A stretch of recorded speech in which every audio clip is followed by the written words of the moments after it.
Well, we've had our first Grace and Guts conference, and it was amazing. And you know, as a speaker, I'm so used to doing my same conferences, and so I don't look at my notes a lot anymore. I've done it, and it gives me room to say whatever God wants to say through me. But when I write a new conference, I always have to make sure I'm really on point.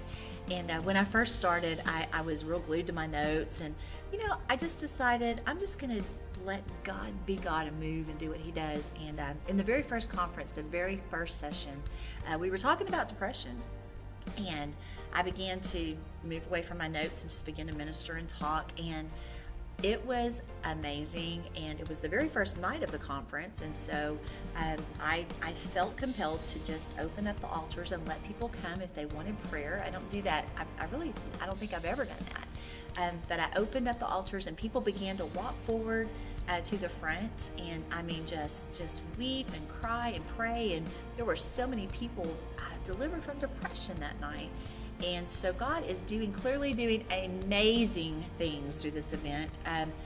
Story after story came out of this conference. People who were being set free from prescription drugs, people whose marriages were being reunited, people who had people in that same room that they were having problems. They were difficult people, and those relationships were restored. I mean, we've seen all kinds of things that have already happened through this conference. So I am very excited about the new conference, the new event.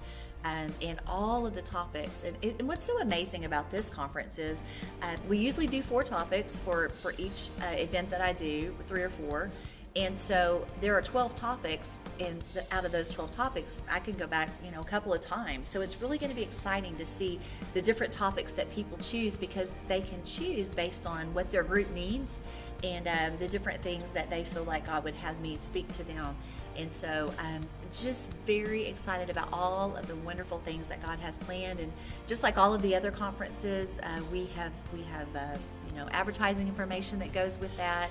We have music that goes with that. I sing and speak at each event. And so I'm just very, very excited about all that God has planned for the new Grace and Guts conference.